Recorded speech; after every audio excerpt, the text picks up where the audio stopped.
why I love my home. It has nothing to do with that pile of boards I live in. It is all to do with the folks around me, from my neighbors to my family, or that guy on the street. We love our folks, from the farmer to the mailman, to our family at church. We love our country and our hometown, and our neighbors on the street. That is love in the South. Even if you were passing through, you are not a stranger here. If you look around, you will see the smiles and feel the welcome shining in their eyes. Because when you are here, you are one of us. We love our folks, from the farmer to the mailman, to our family at church. We love our country and our hometown, and our neighbors on the street. That is love in the South. We love our God and our church. We practice what they teach, to honor Him and His grace freely offered. We offer that love to you.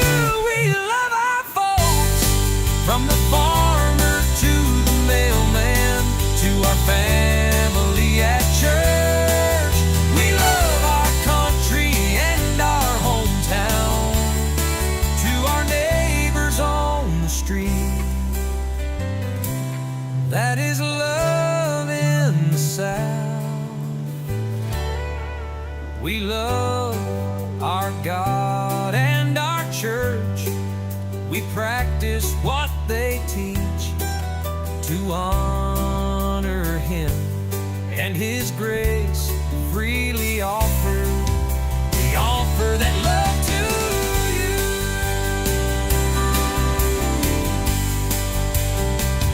We love our folks, from the farmer to the mailman, to our family at church.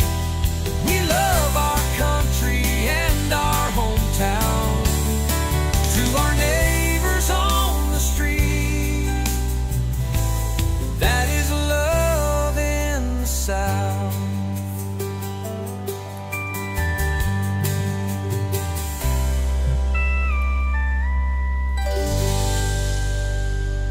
Well, hello, everybody. Hello. Hello. Welcome to the Love Endures here on the Southern Pride Podcast. We're glad all y'all could join with us. Why is that starting over again? Quit. I don't know. Quit. There we go. Look. I know. Stop that. What is Robert doing? He's starting that music up like I'm thinking I'm doing something wrong over here.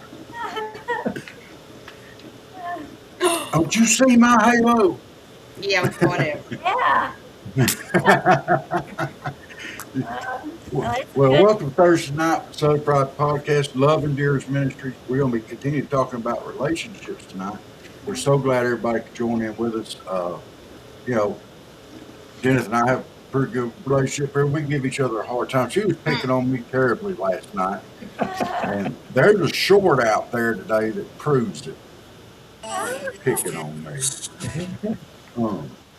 Hurt my feeling. I thought I was going to cry. Yeah. You and your taste your own medicine there, Robert. What? Yeah.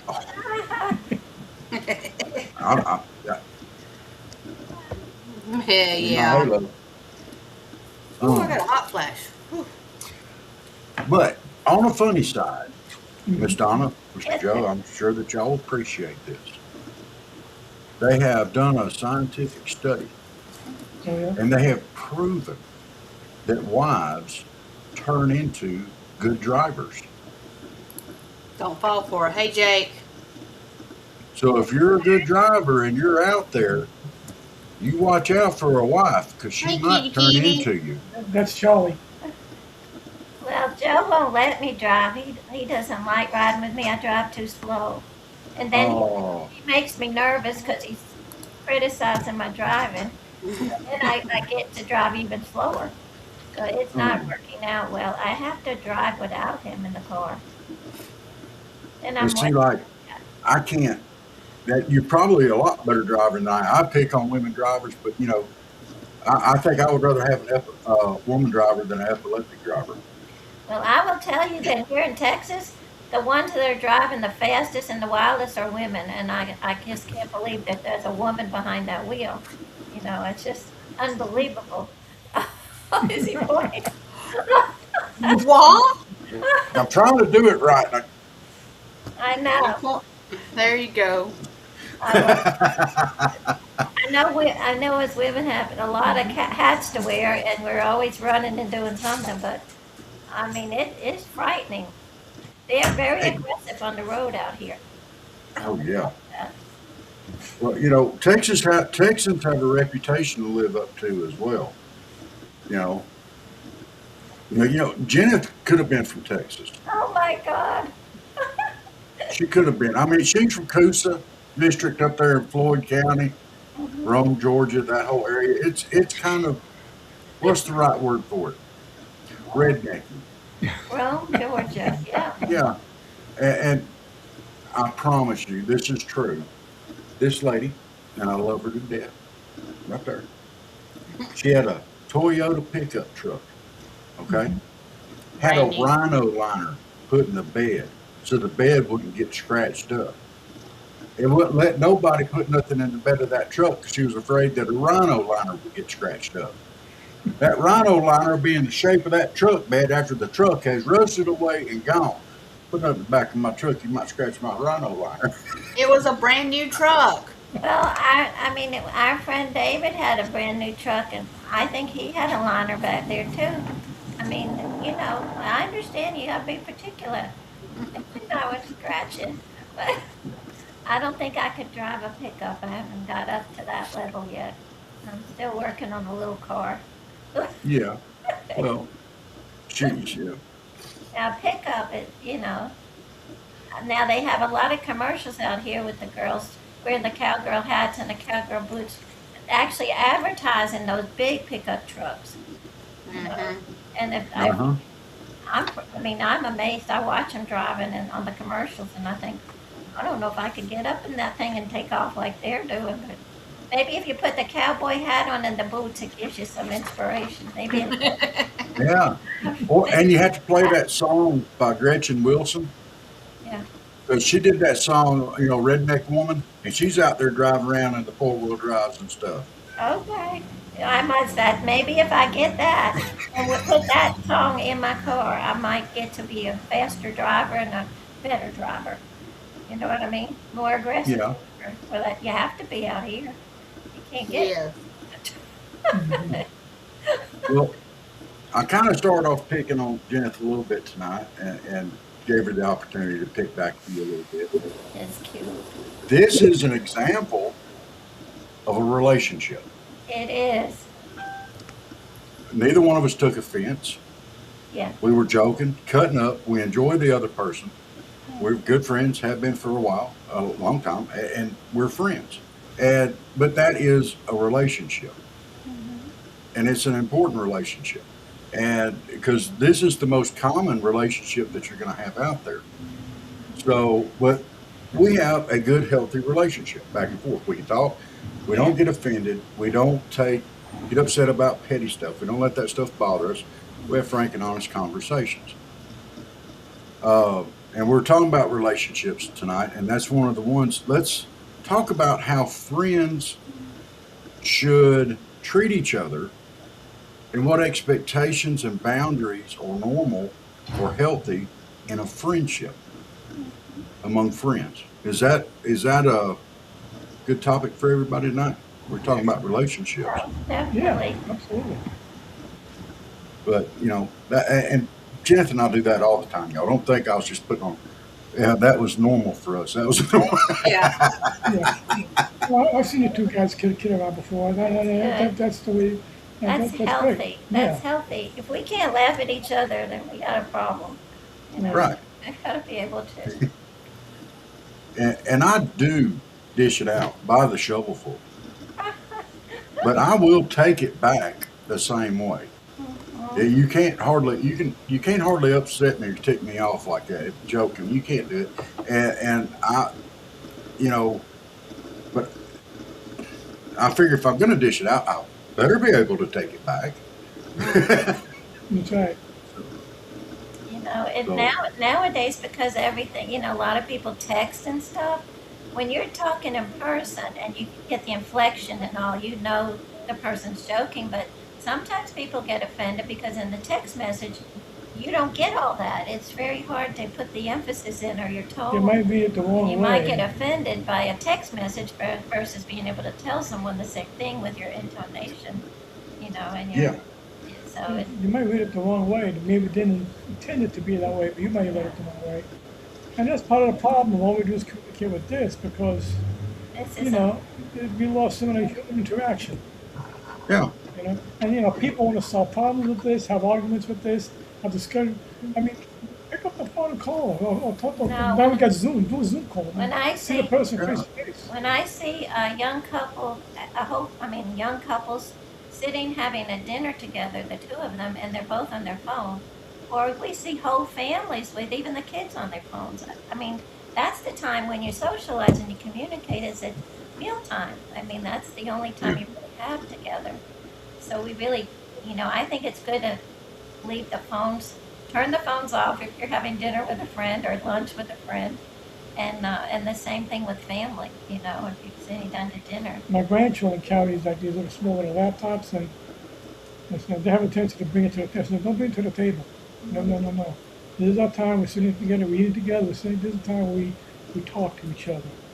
Face to Uh, yeah, face. don't bring that to the table at all. mm, This is our time together. We eat together. We talk with each other. You know. yeah, So I'm trying to get them to not always having that thing being lugged around all the time.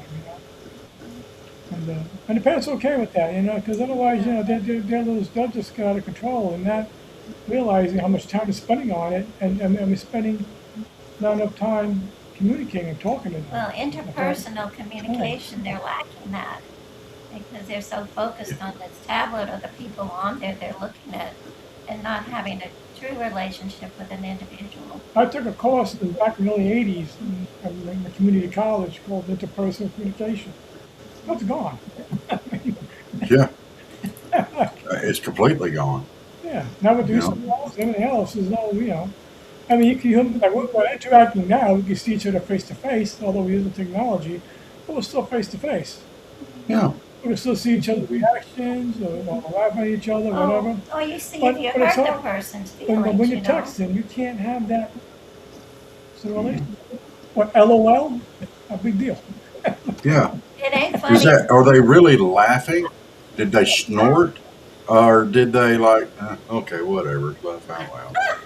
You don't know what they said and how they meant it. I hear a lot of parents out there talking about, or a lot of conservative folks and stuff like that, talking and complaining about these generations that are coming up, and wondering, well, how come, why are there no values there? Why are there no, or a lesser amount of values? These aren't what we taught. What's going on there? This isn't the message we tried to imply. My question is, did they actually try to imply it, or were the dinners playing on the phone and texting, and did they let the TV be the babysitter and stuff like that? You know, that's that was a big thing when I was growing up. So was the TV, often referred to as the idiot box. I know when I was little, my grandparents wouldn't let me stay. When we finally got a TV, we would sit around and listen to the radio, the big old radio box, and we'd Mm, hear these stories. I don't know, that there was a stranger or I don't know, some kind of scary thing, or they'd come on. we would all sit around listening. What's the next episode or whatever it was. Back in my day, my dad bought our first color TV. It was a RCA, one of those furniture style type furniture. The Italian look. We just had a notice in the screen. We just saw enameled. Wow, color. Nobody's seen that. Watch the show, after show after show. Look at the color. Wow. Yeah. I remember asking my granddaddy one time how old he was when things started being in color. Yeah. Because I thought everything was black and white like it was on Andy Griffith or something like that when he was growing up. But when did y'all get color? We've always had it. I don't know. I don't remember. Is the Wizard of Oz, was that the first color? I don't know. But as a child, I Well, I remember think they, the Wizard of I Oz think had they to be in remastered it color. or something. Yeah, well, I think they Yeah. had. This is back in the 30s. I don't think they had it. Well, Something my like that. first movie I ever saw at the theater was The Ten Commandments. And that was a big deal. I was up in Augusta, Georgia, watching with my cousins. Was that in color? It was in color. And so Wow. it must have been maybe 7 or 8 or something. So they had some kind of color back then. They introduced it, but boy, getting that first TV was a big deal. And I'd sit right in front of it, and it's probably why I can't see good at a distance now. So I sat My right in granddad, front of it. Yeah. my granddad had one of those huge console TVs, and we had an indoor thing where we could turn it to adjust the antenna on the outside. It was motorized. Would you believe that thing even had a remote control? Now, He told me, get up, change it to the next channel. And I'd get up and go change it to the next channel. I was the remote control. It's a little too loud. Turn it down a little bit. Turn it up. I can't hear it. Put it on this channel. Put it on that channel. Turn it. Yeah. cute. I miss him. Oh, he was a hoot. Yeah. But our relationship skills. We don't have relationship skills anymore because they're gone.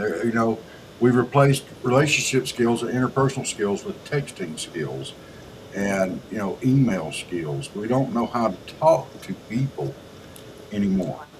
And Now- now we have AI doing the talking for us.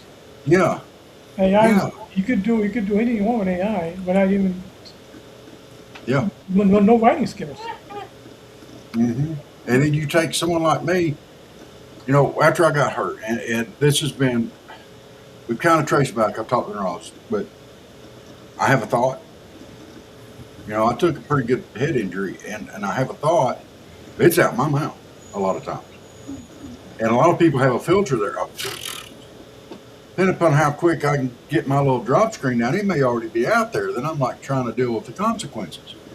But that's not necessarily a skill thing. That's just, it's not something I can really help all that much. It'll come out. I try to watch it as close, but it's already gone. It's already out there, and I hadn't even had a chance to even focus on it. And most people understand that. And I'm like, well, I didn't really mean to say it that way, but now that I have, this is the way I intended it, and this is what I'm thinking about. But a lot of times it's just already out there. It's like when Jennifer was moving and she called me, she was really upset. All right. And what was the first thing I said? Let's pray. And it was already out my mouth. It was one of the first things I said to you that day, wasn't it? That's Mhm. right. And when I thought that, it was I never had a chance for it to register in my brain. Let's pray. And so we prayed. Which that was a fine thought to come out right then. And that was You what know? was needed at the time. Yeah. Yeah, it was a fine thought to come out. But the other side of my thought that could have come out was, all right, just calm down. Just calm down.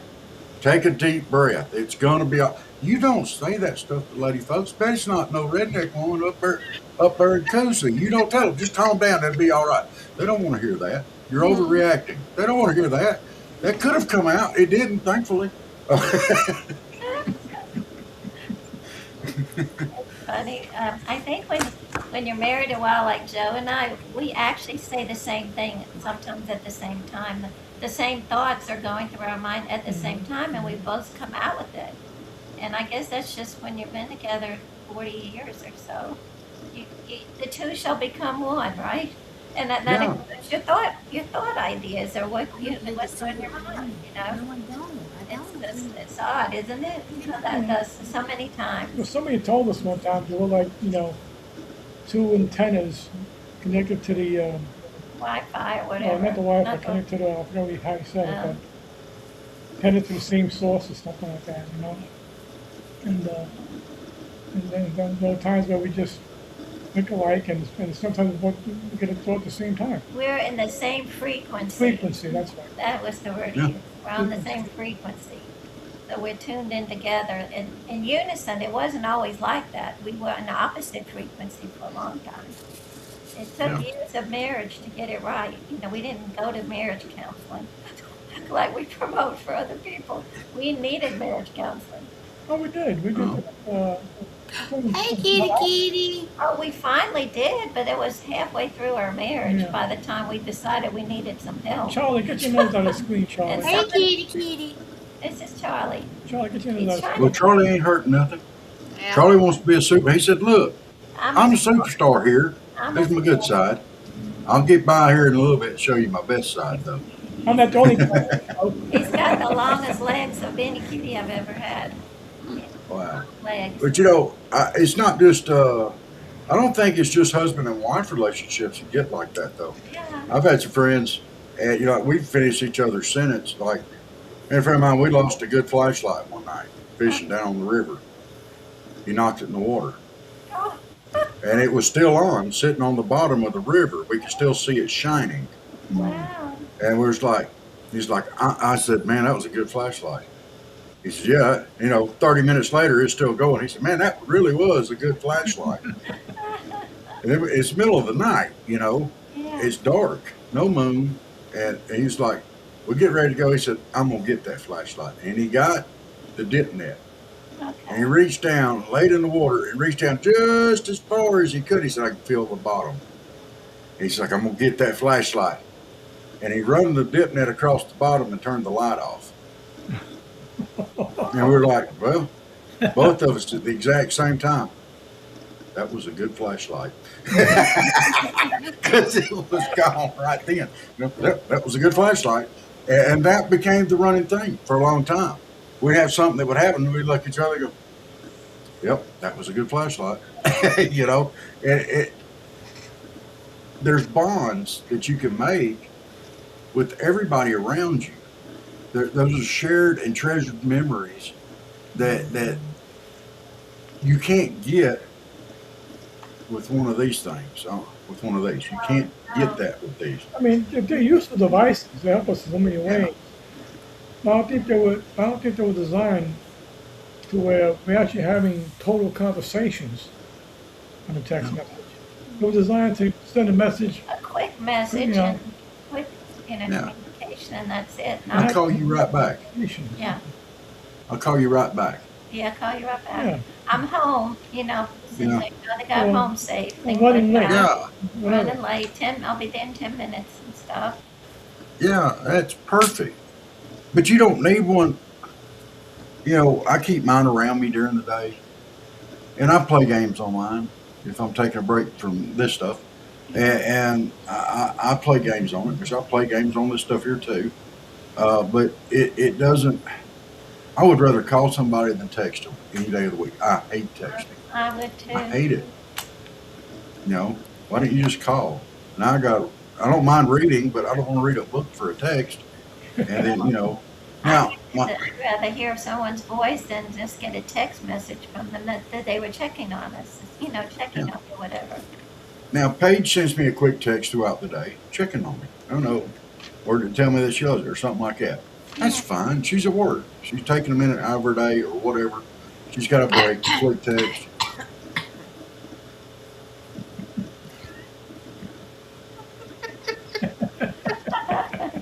What's that up there from one of the upper squares there? Have you got a hairball? Yeah. Carry on. Carry on.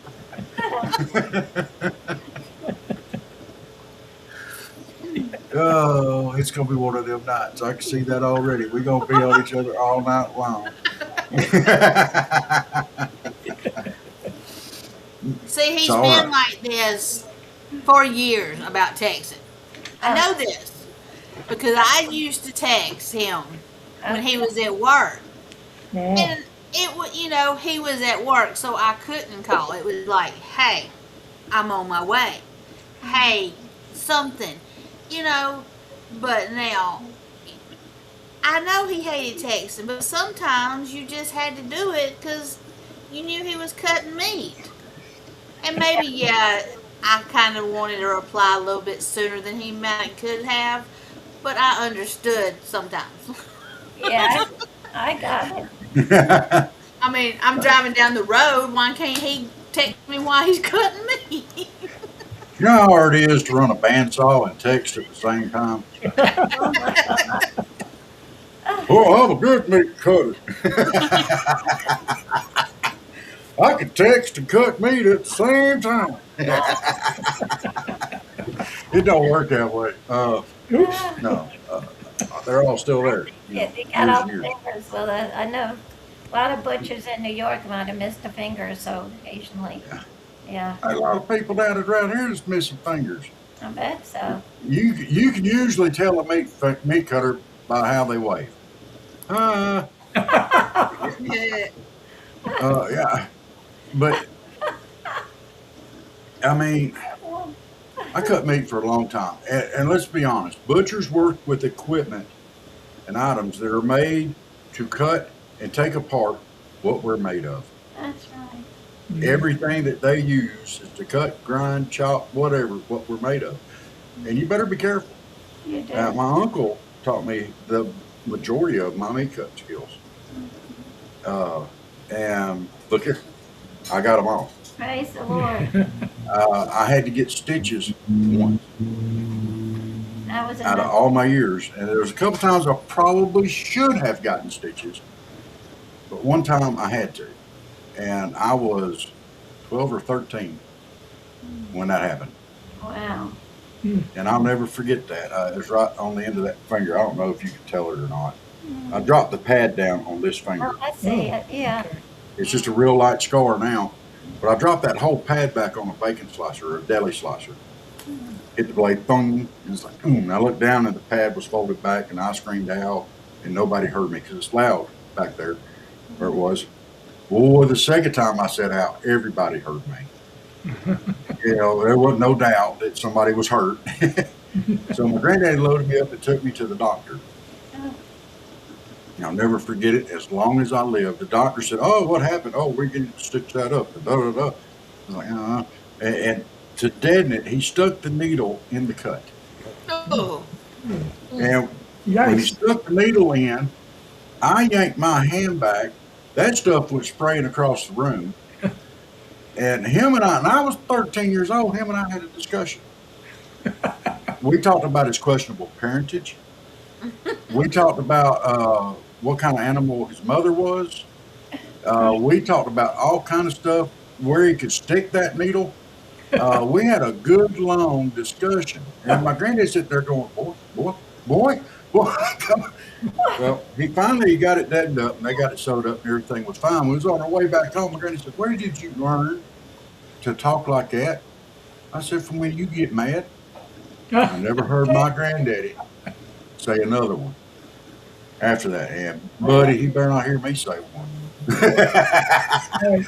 They do learn from what you say, what you say, they definitely do. Yeah, from a 13-year-old boy, that was very disrespectful. Yeah. But he hurt me, you know. And we were talking about that. Yeah. So, Yeah. I would have hurt I too. would have the same reaction myself too. He done that to me. yeah. But that was the only way to actually do it, though, back then. There's other ways to do it now with the sprays and stuff, but back then, it's really the only way to do it. Yeah, they had a So- good needle. But there again, interpersonal relationship, my granddaddy didn't get mad about it. Okay? He didn't. He asked me questions. I answered questions. And he led by example. you know, and he made me follow his lead. Now, I have pretty good control over my language. I was in the Navy for a while. Joe's from New York. We kind of understand each other on that word slip, you know, and Yeah. that's going to happen. But for the most part, you know, Joe has good control on his language. I have good control on mine, and you know, but that's learned. But you don't learn that off of one of these things. No, we don't. No. You don't. You have to deal with people and learn what's right and wrong, and then put it into practice. One of these things here, we run into this a lot of time on the show, or we used to. Nowhere near as much as we used to. We used to have some people come in that were real jerks. They had absolutely no control and no filter on what they say on here. Because this is another medium, just like one of these things. When they come into these chats, they can just say whatever they want to. There's no consequences for it. There's no nothing. Well, here's the You thing. know? You put it tough on the keyboard. Yeah. If you want. But come say it to my face. Yeah. It's a different story. You know? Anybody can be tough on the keyboard.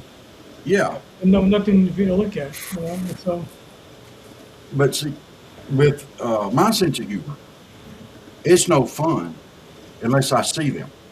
Yeah. yeah. I want to see the reaction. That's part of the gift to myself. And me too. You know, Same way. They may get mad. They may get happy. They may laugh. They may really tell me off. But the look in the eye is what gets me, you know, that's the fun part for me. Yeah. I'm not going That gets you fired up where you want to, you want to have a little debate here back and forth. You know? Yeah, I mean, I laugh. No matter the reaction, it's funny to me because I got a reaction. Yeah. You know, and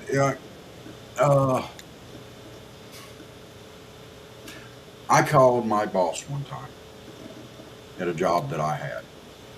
And I didn't intend to call him. I thought I was calling another manager from another store, was market manager.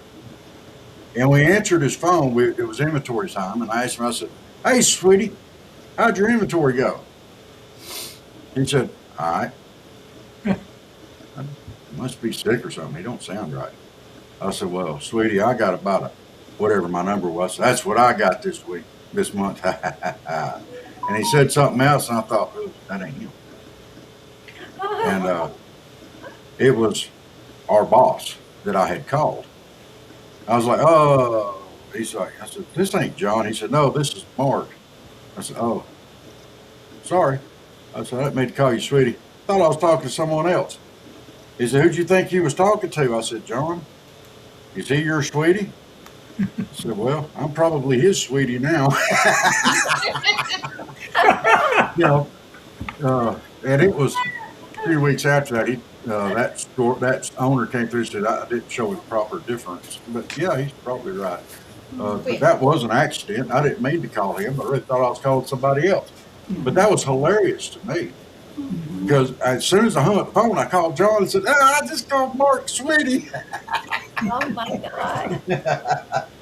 I said, "I may not have a job tomorrow, but I called him sweetie today."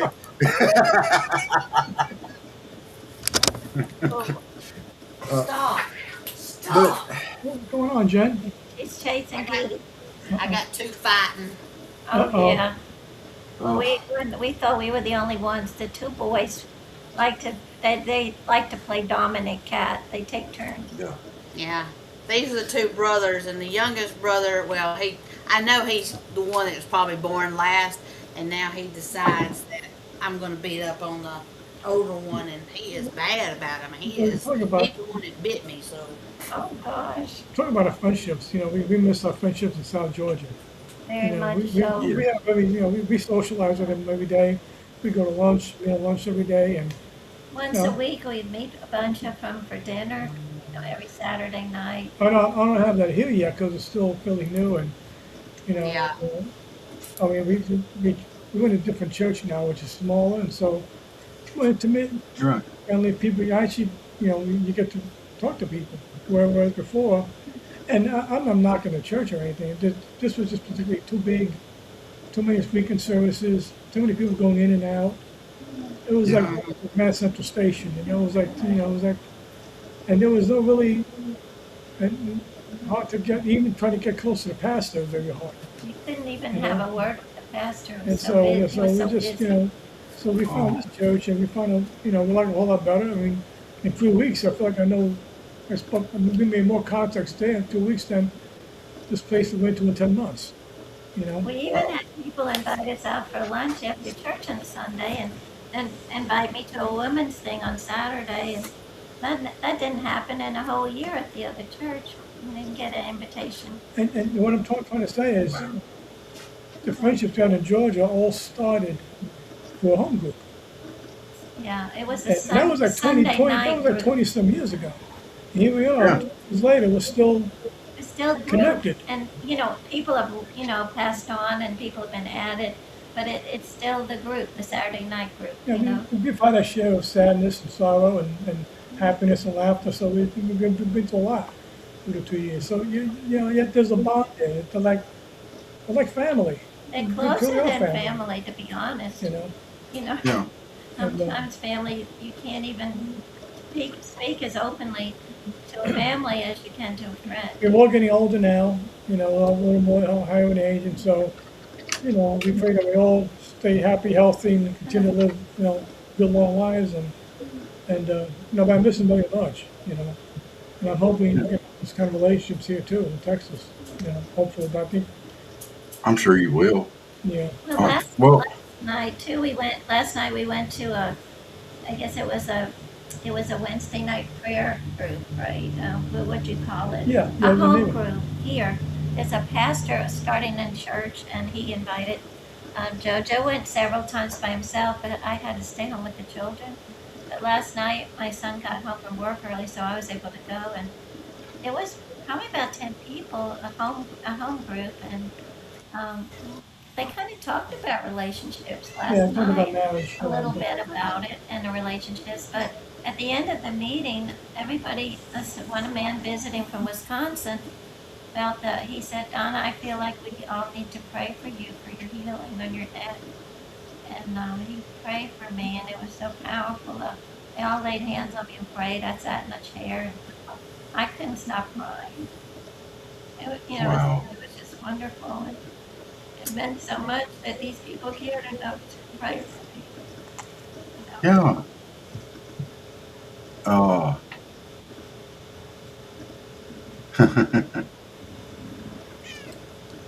I don't know who that is. They hear me out. I know we've all got to be on. Yeah. You know, but you know, there's so many relationships that are out there, so many different layers. And when you have some people that you don't really know, but you know each other by your faith and such as that, and you're just getting to know them well, and they're like, hey, you need somebody that care enough and are concerned enough to ask face to face, not, and be sincere and say, well, let's pray for you. You know, that means a lot to people. You know? So, And I was just surprised because these are total strangers coming from Wisconsin, and even that the Lord would put it on their heart to pray for me at that time. I was, really needing prayer, and I was just getting ready to leave, and it changed the whole situation. Oh, yeah. And everybody, was there, and everybody got a healing, I think, from it, because I wasn't the only one crying. There was a lot of people, had issues themselves, and things that were said at the prayer meeting gave them kind of closure on the issues that they were dealing with. That other people were sharing things that happened to them in their life, and the loss of a child, and other people had lost a child as well, and were receiving a healing from the words that the other person said. That child belonged to God. It's not ours. It's not yours. I mean, we might have birthed it, but God put it in there in the first place. And the child belongs to God. We're all children of God. And I think just hearing that really brought some relief to a woman that was visiting from India that had lost a son. And so wow. it was powerful. Now, before we get too far gone, I do want to tell you, I did talk to Elizabeth this evening. Yeah. She is covered up at work right now, and she's taking some college classes now too for nursing. Oh, Okay. But she told me something tonight, Mhm. and Dennis don't even know this. I had a chance to talk to her about it yet. There's a third grandchild on the way. wow. Wonderful. Yeah, Congratulations. I think the husband's carrying this one. Because I think the daughter said, "I'm done. It's your turn." Yeah, I think there'd be a whole lot less children if men had to carry and deliver one for sure. Now, what about work relationships there? I mean, we've had some good, some bad, you know. We made some close friends at work too, you know. Yeah, The day when I was, you know, some were memorable, some were forgetful. well, But, you know, it was kind of thing where after work on Friday we just go out, you know, and hung out. And uh, but there was some good times with some work people too. But you want to be close to too many people at work either, you know, because there are some people you always you like them, but there's also sort of a trust issue with some of them too. You know, you want to see too much, and then they might the whole office might know your business. You know, so you got to be yeah, careful who you're talking to, who you're sharing with. You know, and some of them could come back and stab you in the back, or some could just tell your whole laundry to the whole office. So you got to be careful what you share. yeah. I've had some people I've worked with and for over the years that I don't care if I ever see again. You know, and they made an impression on me, be it to the positive or to the negative. There's some of them I'd love to see again. And I'm sure most people that work with me haven't forgotten me. But I'm quite sure there's a lot of them out there that hope they never see me again. And I'm quite sure it's probably the same split, probably about 50-50. Uh, uh, in case y'all haven't noticed, I'm a little bit bashful and I have trouble just speaking out and saying what's right on my mind sometimes. Uh-huh. Uh-huh. Uh, Sure. if you don't want to know what he thinks, don't ask him. And if it starts off with a "you're," just accept it and move on. 'Cause he might be fixed to call you an idiot or a genius. You never know. Whatever. Uh, and the cat's choking too. You know. Yeah. uh, Hmm. So I know we've had good, bad bosses as well. And and it isn't easy when you gotta go into work every day and deal with a temperamental boss. I remember working at the law firm when I moved to Georgia, and one of the owners, the partners, he would stand by the clock in the office by my desk and be looking at it when I walked in every morning, see if I was on time. You know what I'm saying? Like, let me know he's watching Yeah. me. And he's watching the clock, and so. But I was able to forgive him. At the end of it Yeah. all. It didn't go well, but he was kind of out to get me from the beginning because he didn't hire me. Another lawyer did, and Yeah. he, I guess, had Yeah. someone else in mind. But I It, forgave it, him, and I understood where he was coming from. And sometimes rejection is God's protection, and it is. God is opening a better opportunity for you. So I kind of learned to take, the being let go, the company's downsizing, you lose your job, but God had a plan, sometimes it can also be his redirection. redirection, Yeah. I don't know, I probably mentioned to you before when I lost my job at Blue Cross. I thought, oh, because it was my favorite job of all time, doing marketing for them. And when I lost my job, I had no idea that within the next year that they were moving to the Twin Towers too, and I would have been in that building when the second Oh, plane hit. And I may not be here to tell you that today. Some people yeah. were able to get out, and I mean, a lot of people lost their lives. And Yeah. so, see, but God he was protecting me by getting me out of there and getting me out of New York. And then that's how we ended up moving to Virginia. So sometimes, when we think it's a horrible thing, it's actually the best thing that could happen to us.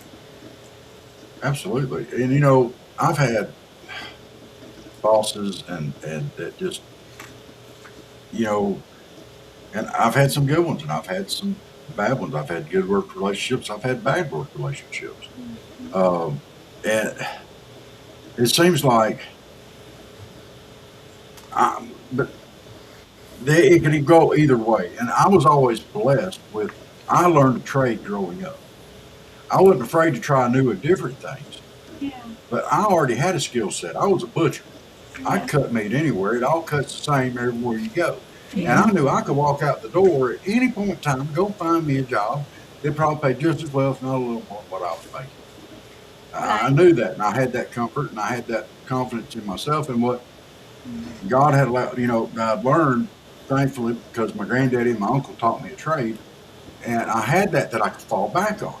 Right. And so I really, I was probably a terror to work for anybody because I'm very outspoken. I would say what was on my mind. If they didn't like it, I didn't care. I'd go find another job that looked just like this one or better. And oh, I had some bosses that absolutely hated me.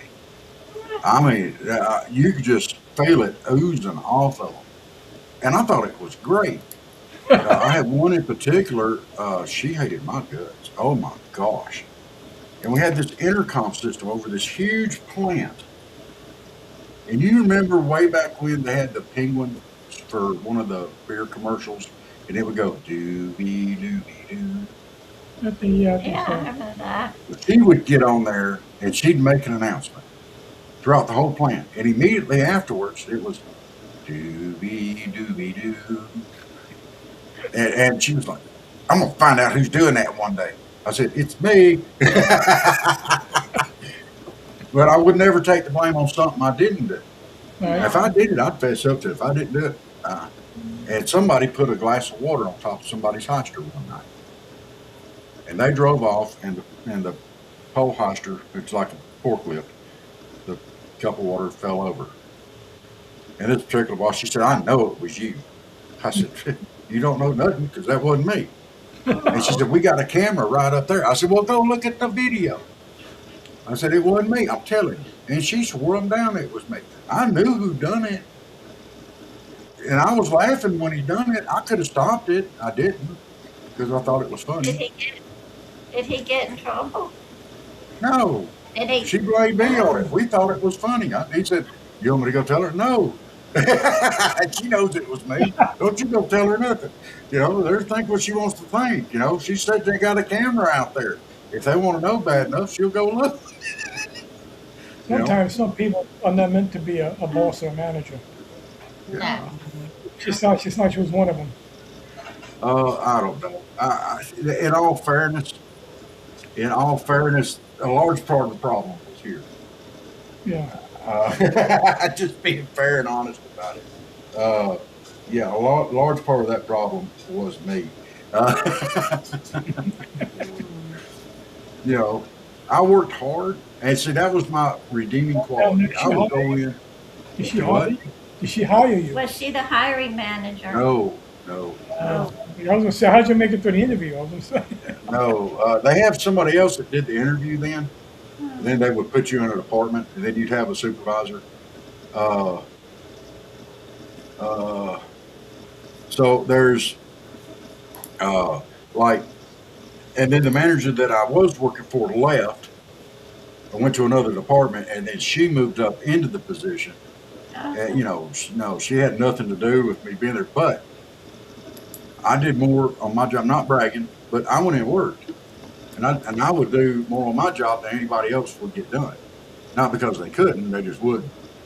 But Yeah. I get bored standing around, so I'd work, I thought it was fun. I enjoyed it, and I just fling them numbers right on out the door, get them done, out the door. It don't matter. And I worked hard, so nobody wanted to fire me because I made them look good because I worked my butt off.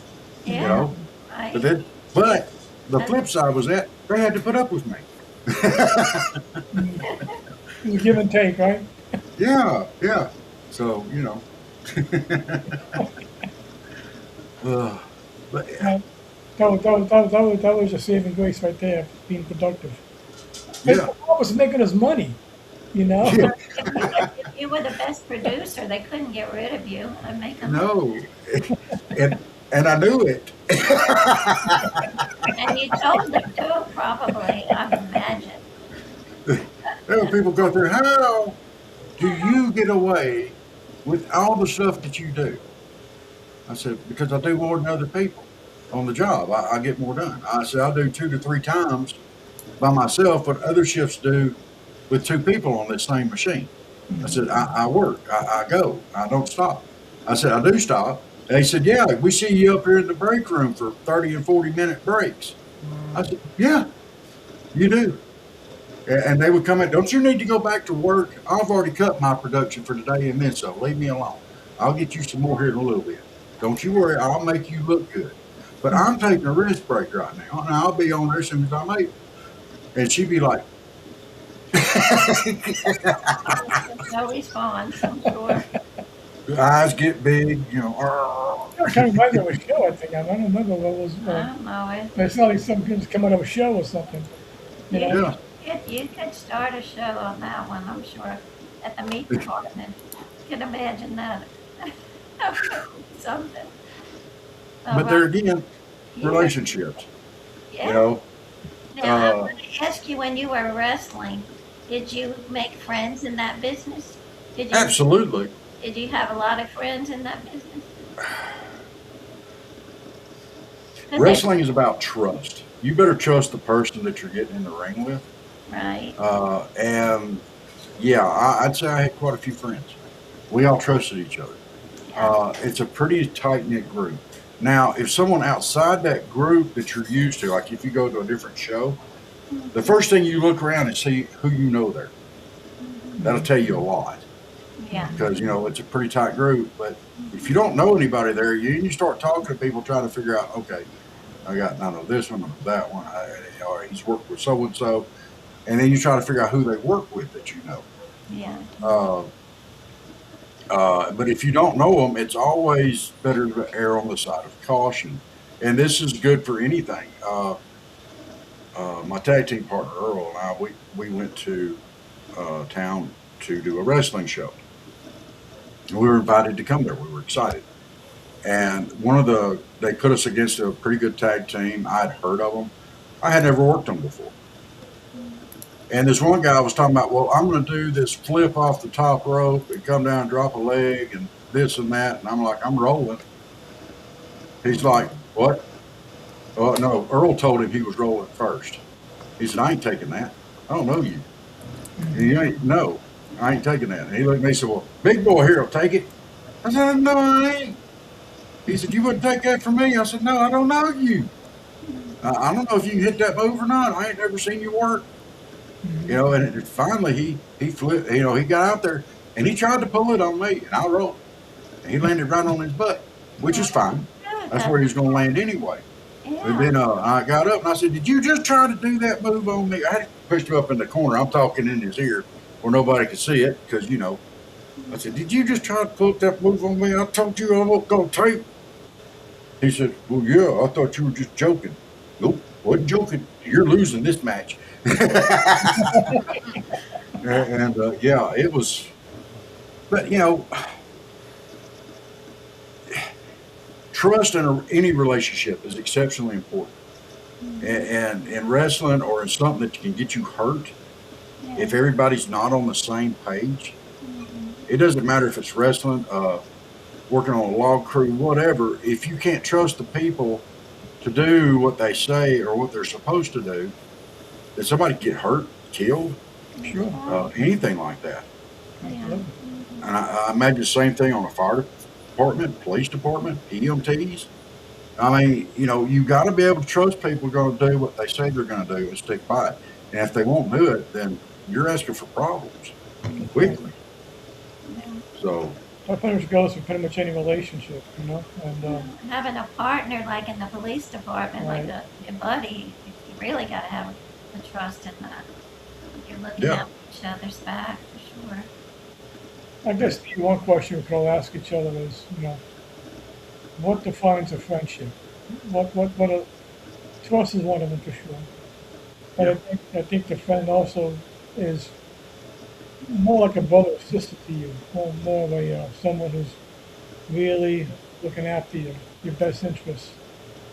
And it's not selfish, it's selfless, you know. And it has to be both ways though. That's what I I'm think saying. it's Yeah.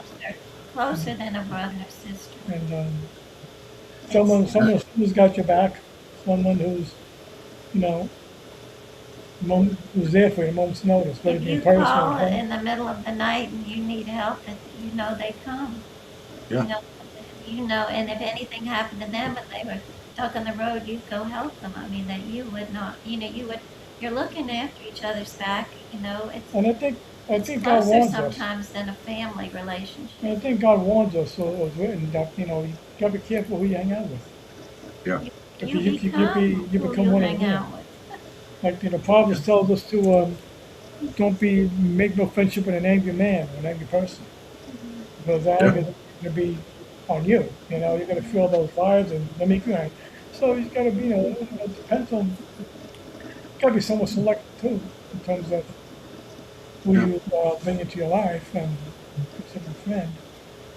And I think that would be like a difference between friendship and love. There has to be some love involved there. I'm sure, A friend wants to help you as much as they're able. So I mean, y'all are kind of equal partnership. Yeah. When you love somebody, you'll do more than what you're able. You're willing to go that extra. Uh, their well-being, like with a friend, your well-being is just as important to them as their well-being. Yeah. When you're in love, when you have a wife or husband or whatever, their well-being is more important to you than your well-being. yeah. And that, you know, I think that kind of describes it out. Is It's a that close? sacrificial thing. It's sacrificial love. And it's putting someone else before yourself, when they need you. Their That's, needs before your needs. I guess that same type of love applies to friends too. I mean, It does, yeah. It uh, if my heart went out so much to this gal right up here, I know I pick on her and I joke, cut up with her, does. but I love her as she's my buddy, she's my friend. If I could have made it up there to Rome, I'd been helping her pack. I've been I know helping her you would. move. I know you I know would. you wouldn't help You them. know, I I think know. the perfect example of friendships and all that, just Jesus with the disciples, you know, he called them friends, you know. yeah, And he was their teacher, but at the same time, there was a bond, a friendship, there was a trust, you yeah, know. So I think it's, you know, sometimes the disciples themselves may have, you know, said things, I'm considered the best, or he loves me more than you, or whatever. There may have been those internal Competition, conversations, competition. but I'd be happy if you loved me least of all. Just to be part of the just to be group. part of the group, and you got his Yeah. attention, you know. And, and so, you know, but I think that'd be a good model to follow as well. And I think the important thing is, you said, trust still has to be there, love has to only be there, and the kind of love where it's, you know, you're not expecting to get some back. You know, it's like Donna said, selfless. And, Yeah. you know, and I don't think really age really matters that much. It doesn't. I Because met. when I lived in Virginia, I met a friend. I was in my 30s. This guy was in his 60-ish. Yeah. He was one of my best buddies. The age Yeah. didn't matter. We just boom hit it off. He's gone to our house. We went to his house, you know, and all that. We just kind of hit it off. Even though there was an age difference, but having a relationship with a friend doesn't mean you have to be in the same age. You can have somebody to make your friend who's a little older. In fact, Yeah. I prefer someone a little older because I can glean on them or learn from them or gain their wisdom, I think that, gain their yeah. experience, you know? When we moved to Georgia from Virginia, Joe connected with some men from the church, and they were older men, and they helped They help build you up in the Lord. Yeah, they help shape me, they help Shape me, they me and mentored me, they, help I me. mean, I value those relationships, I really did. Yes. And Chick-fil-A was our hangout every morning, you know? Right. That was a little space, Chick-fil-A, 8 o'clock in the morning, and, Ain't no wrong with Chick-fil-A. we solved all the world's problems in an hour. And I got so jealous about it. I wanted to know what was so great about him running up there every morning. I went up there after the YMCA to check on him, and they actually allowed me to go with them, Hmm. and we're nice. But I remember I made my best friend in kindergarten at 5 years old. We were even in kindergarten. I remember they gave us a test. You get a gold star, you got a red star if you didn't do good. But anyway, I remember she asked me a question about the test, and I was answering her, and I got caught talking. She didn't, because the teacher only saw me talking. She didn't hear me answering her question, but I had to go sit in the corner, and I got a red star that day, which bothered me. But I had made my best friend because she felt so bad about me having to sit in the corner that we got to be closer and closer, and to this day she is like my best friend. I'm 5 years old. She lives in Wow. Chicago, but I'll never forget how we met and all the fun we had over the years growing up. Hey, Now, is that a cat or is that a cow? this is Looks like a Charlie. Jersey cow. He's, he's like a Dalmatian, one of the Dalmatian Yeah. spots. Hi, Okay. Now, Where you're is just he? like mommy, Hey, down the way. Ah, hey. I know you like Yamashire, Charlie, but just, I'm writing a story about him. It's Charlie the Firehouse Cat. Aw. there you go. He's not afraid of height. He'll go up that ladder and get anyone up there because he can come down head first. I've never seen a cat climb a pine tree straight up and turn around and come down head first and not fall. Wow. But he can do it. So, Now, yeah. you got to tell me something. You've asked for a song, and I'm gonna do my best to focus in on getting you this song. And what I have to go by Um, is the 100-Year-Old Woman song. that's right. Her name's Josephine, Josephine. and she can be grumpy. She can be real grumpy. Okay. But and she needs something that's going to make her smile and cheer her up and make her know that God's not done with her yet. God's still got work for her to do. I got it. I even got a name picked out already. Don't piss off Josephine. Okay, sounds good. Robert, she's a big mouth New Yorker. She'll like that title then. Yeah, she will. It's not the fairy godmother I was expecting, but she's been there for me since I was 12, and I love her to death. So Did you say that's not the fairy godmother I was expecting? no, I did. it's quite the I opposite. love it. I love it. If you can Don't think mess with my fairy godmother, Josephine. exactly. Okay. I'm going to have fun with this one. Okay. I hope I'll have it ready next week. Sometimes I get them and I just go right on with them. And other times it's slow. But This could be a bestseller. This could be the moment you get discovered. it could be. You never know. I love the song. I don't know. The song you use on your podcast, I love it. It's just, Well, I thank use you. it a lot. I love it. The kids like it too. They hear it. Yeah. The Well, grandchildren. good. I just, like I said, I'm not a musician. I'm not nothing. I can't sing. I can't play anything. I can write lyrics. So Yeah, That's a talent. that is a gift right Yeah. there. And you So- make people happy with it. You bring a smile to their face. I like that cat song you played over there. That's pretty cool.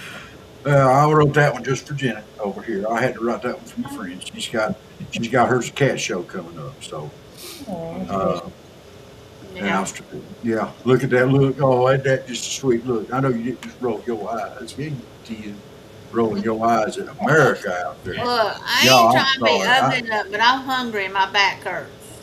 Y'all, I'm sorry, but Miss Al rolled her up here. She says we got to log off now. I did not say that. I just said I'm hungry. My back hurts. And we still got another show to do. I Yeah, know we gotta do. eat dinner and have another show. Yeah. Yeah. I made dinner, but I was doing dinner when he was calling me, and I was like, I'm coming. Give me a All right. minute. So, Well, everybody, we're going to log it off. We'll call it for night. Thank y'all so much for tuning in. It was a fun show tonight. I enjoyed that. Yes. And thank y'all so much for being here with us, Joe, Donna. We appreciate it. Love and Dearest Ministries. Y'all check them out. fun, yeah. If you need to get in touch with them, you reach out to us here. We need to get y'all's email up on the bottom. Or you can look them up on Facebook. Someone's at the doorbell. Joe's Okay, go. Hey, we're going to go ahead and log it off. Good night, y'all. Good night. Love y'all. Bye. Love y'all. Love you too. We'll see y'all next week. All right. Alrighty. Have a great weekend. God bless. You too. Street that is love in the South. Even if you were passing through, you are not a stranger here. If you look around, you will see the smiles and feel the welcome shining in their eyes. Because when you are here, you are one